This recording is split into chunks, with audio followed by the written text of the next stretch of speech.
Hello and welcome to the generic critical inquiry syllabus for PHI 1100 critical inquiry.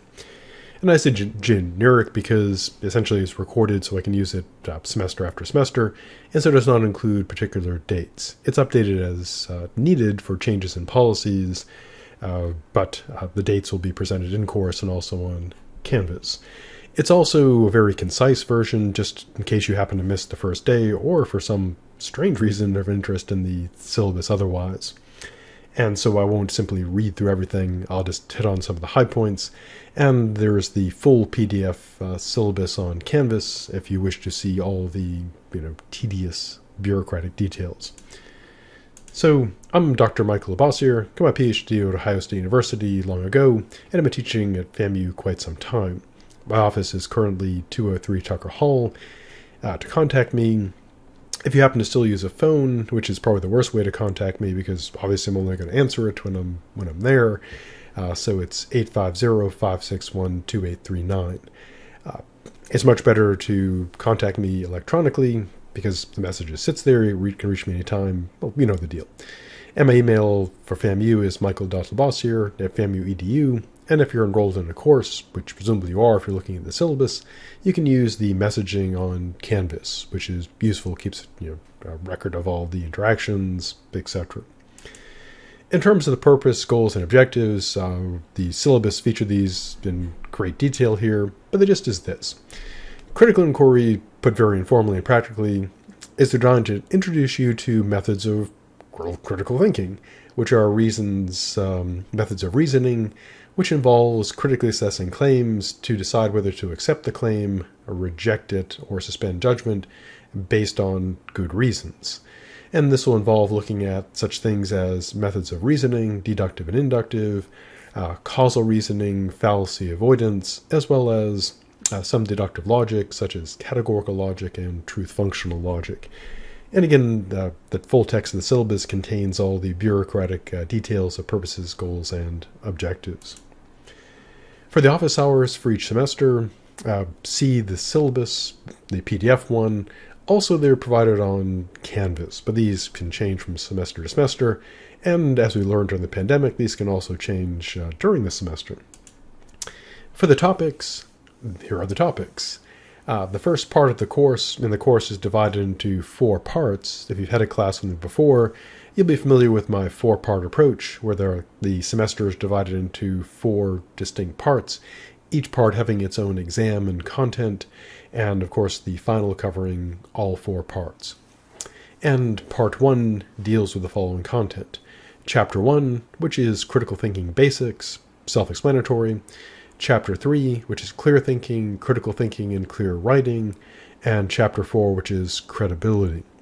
You may be wondering why it went from 1 to 3 and skipped over 2, but we'll get to Chapter 2 and Part 3 because the textbook has been on multiple editions, and they often revise it just to sell new editions. And so I'm going with the order that was sort of the original version of the book back when I first started using it. So part 1 is about the basis of critical thinking, clear thinking, and most importantly, credibility, which deals with assessing claims and sources to determine if they are rationally credible, which is the principle as to whether you should rationally and logically accept something as, in case of a claim, accept it as probably true, or accept a source as believable, as opposed to psychological reasons, which are rather different. Part 2 is looking at mostly non-good stuff. Rhetoric, which is, to be honest, neutral. That's essentially persuasion through influencing people's emotions. We'll also look at fallacies, which are errors in reasoning, essentially bad logic, which of course are always bad. Part 3 is where we look at inductive logic. Although different fields define it differently, in philosophy, inductive arguments are arguments such that the premises give us reason to believe the conclusion, if it's a good argument, but only probably, as opposed to certainty. And this is all covered in great detail in the course. And so we'll look at Chapter 2, heading back to that, looking at the 2 types of reasoning, inductive and deductive, Then we'll look at inductive reasoning in some detail, looking at some commonly used inductive arguments such as generalizations and analogies. And then we'll go to causal explanations, causal reasoning, which involves looking at causation in particular cases, for example, why your iPhone is not working, as well as what's called causal reasoning in populations, like what is causing, say, a new disease. Hopefully we don't get one of those. Or, broad things like, does smoking cause cancer in the population as a whole? And finally, in part 4, we'll head into deductive logic, which is logic that deals supposedly in certainty. If a deductive argument is good, doing what it's supposed to, then if the premises, the evidence provided is true, if they're all true, then the conclusion is guaranteed to be true. We'll look at one of the earliest forms of deductive logic, developed, attributed to our good dead friend Aristotle, the categorical logic, dealing with Venn diagrams and that kind of stuff, and then move on to truth functional logic. And so that's the map of the course. So the 4 parts. Each part is somewhat self-contained, and each one has an exam corresponding to it. In terms of the breakdown of the grades, there are assignments, exams, quizzes, and kind of we may see as being a bit redundant, assessment, which is a new thing being added as part of the grade to this course, as part of the assessment process. The assignments, I'll talk about them in more detail in a bit, but there are a bunch of them, and the best 10 count, automatically kept by Canvas, 30% of the grade. For the exams, there's a total of 5, 1 for each section, plus the final, so 5 total, the best 4 count. And again, Canvas handles this automatically. They're 35% of the grade. There's also a bunch of quizzes, and the best 10 of those count. Again, Canvas automatically keeps the best 10, and they're 30% of the grade. And then there's the assessment grade, which consists of some pre and post assessment instruments, basically, small tests, as well as some surveys, which are, surveys.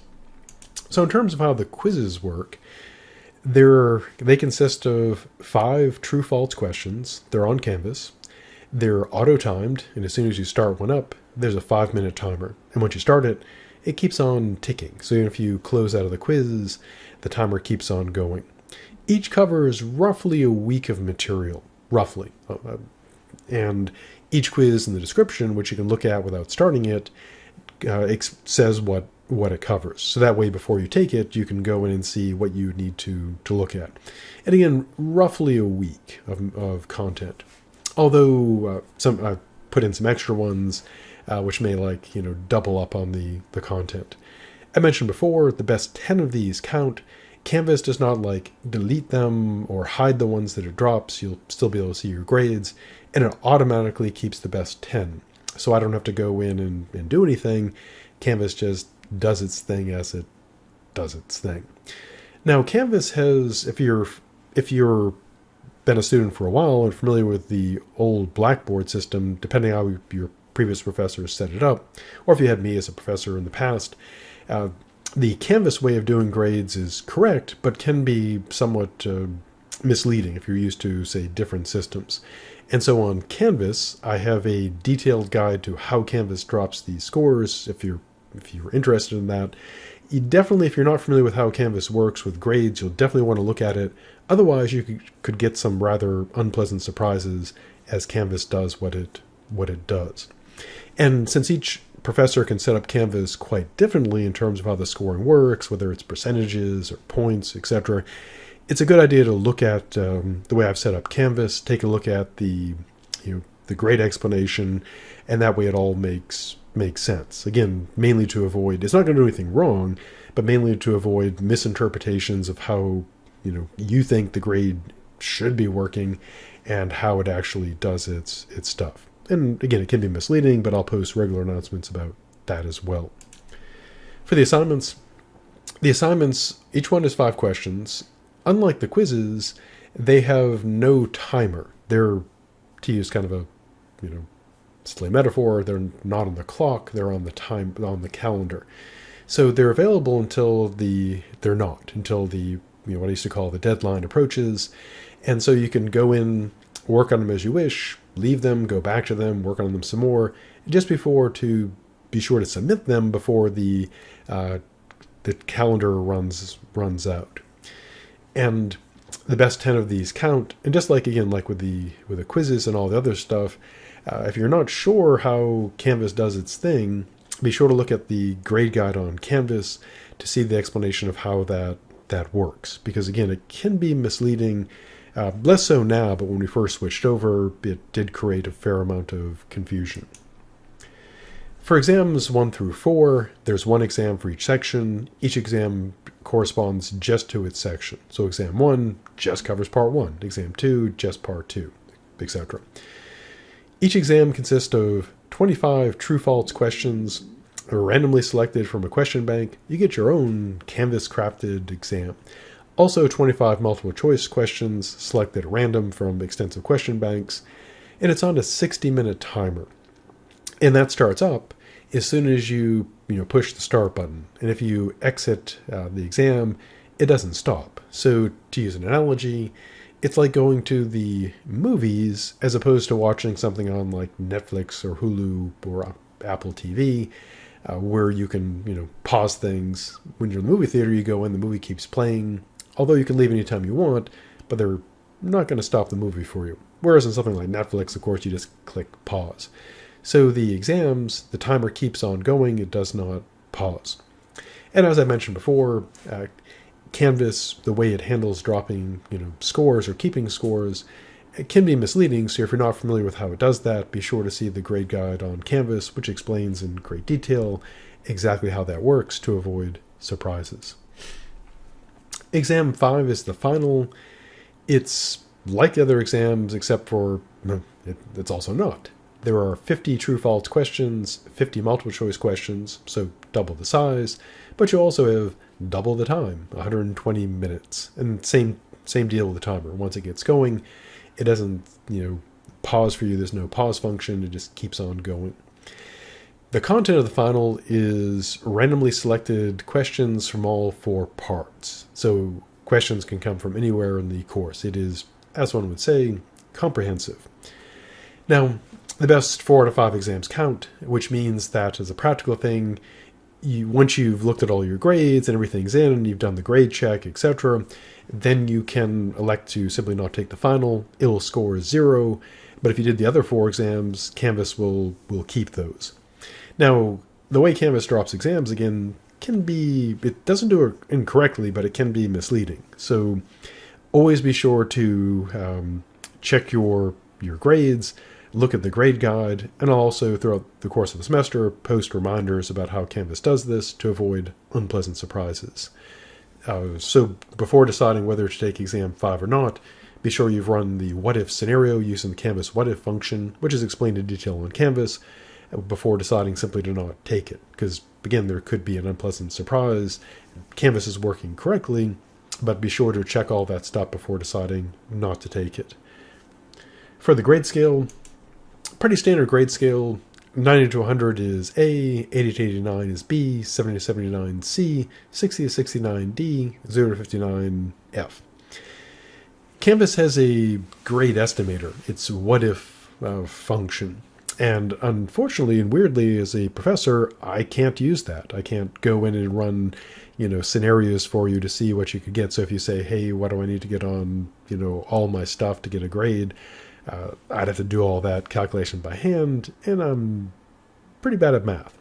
So you definitely want to use the what-if function on Canvas, which is explained in detail on Canvas.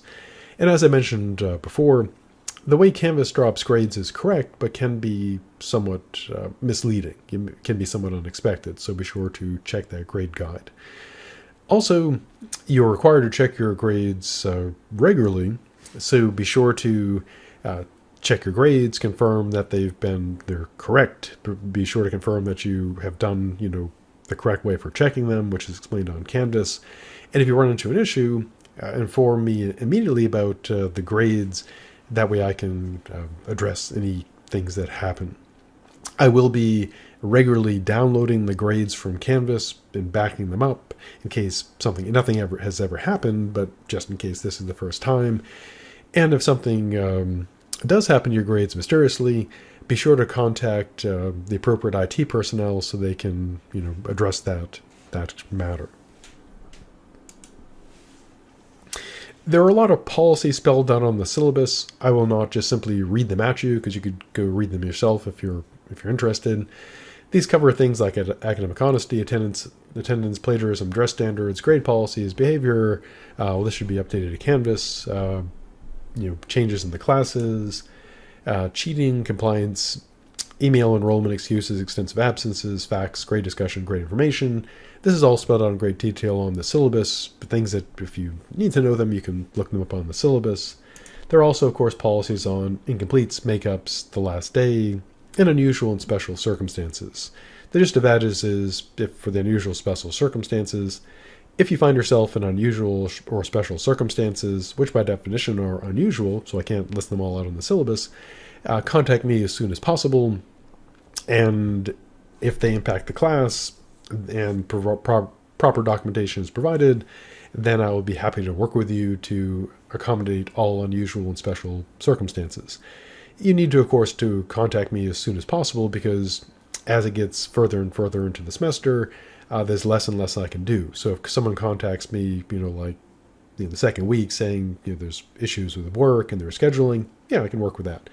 If someone contacts me 2 days after the finals saying that they had issues with work throughout the course of the semester but never contacted me, and they need to do something, not as much as I can do then. So contact me as soon as possible. And I'm well aware that things can happen unexpectedly, but if something does occur, contact me as soon as you can, and then we can work on those unusual or special circumstances. For the Academic Learning Compact, it's spelled out here, also in the syllabus. We're also supposed to mention the Quality Enhancement Plan right on. Here's it's being mentioned. For the course calendar, this of course varies every semester. I do a new PDF syllabus for each semester with the dates and for everything on there. See that. Also, it appears on the Canvas syllabus, of course, which is different from the PDF syllabus. And I also will do regular announcements pretty much every week saying what things are due and what things are deadlining. So in terms of due dates and deadlines, Canvas uses the language of due date and available until date. And here's the difference. The way I've set it up is the due date is when it's, due. And there's also the available until date, and these both might be the same. The available until date is the most self-explanatory. That is the date and time at which it's available until, and after that it's no longer available. The due date for many things like the exams is earlier than the available until date. So if they're different, if the due date is earlier, that essentially says this is when you should do it, and the available until date is when you have to have it done, or it just gets auto-converted to a 0. And I know this can be somewhat confusing because I used to use due dates and deadlines, which seem to create a lot of confusion. And it can be confusing to have a due date because people think, well, isn't that when it's due? And the answer is, well, yeah, it's due. But there's also the available until date, which is when you can still do it. In general, in my course, you're wondering, why do I have these differences? Well, here's why. With exams, rather than having to do annoying makeups for everybody on Canvas, having to create a new exam thing for you, give you an attempt, etc. What I do is the exams 1 through 3 are available an extra month after their due date. And you may wonder, why not just set that? Well, the idea is a practical one. Essentially, I set the due date, this is when you should probably do it, and it's when the stuff would be fresh in your memory. But rather than mess around with makeups, I just set a available until date, and you have that until then to do it for full credit. So the due date is when you should do it, and the available until date is when it has to be done. That's when it's no longer available. Now for some things, and I'll always make this clear when I present due dates, etc., in some cases they're the same. So like with the paper, there is no like due date and then an extended available until date. The due date and available until date are the same. And I'll always make it clear that that is what's going on, so you don't expect like everything that has a due date to also have like more time behind it. Now, when in doubt, always look at Canvas and see, because you can see on there that's not hidden or concealed or secret. You can always see when things are due, which is when you should do them, and you can see when they're available until, which is when they're, well, available until. Now, if something goes wrong on Canvas, I can't do as many things as I used to be able to do in Blackboard. The main thing I can do, like if an exam gets messed up somehow or something, I can add another attempt. I can't like clear an attempt, but I can add an attempt. And so if something goes wrong, that's kind of my default. If I can confirm the problem, and Canvas meticulously logs everything so I can see if something went wrong. Now, as far as monitoring exams, etc., I do check my emails like up until about 5 o'clock. As you'll notice, for the most part, the due dates and available until dates are like 11:59 p.m. at night, but I don't stay up that late. And so if something goes wrong at, say, 10 o'clock, or, I won't get the email until the next day. So in general, it's better to do things a bit early before the last possible minute, because if something goes wrong, there's not as much as I can do. So that is the quick run through of the syllabus. And again, be sure to consult the full PDF syllabus. It's, I think, about 16 pages long, and it gets longer every year because we keep having to add new policies, processes, and details into it. And so, look at that. And also, of course, Canvas has various additional important things like the grade guide, etc. So there's quite a bit of information there available as you need it.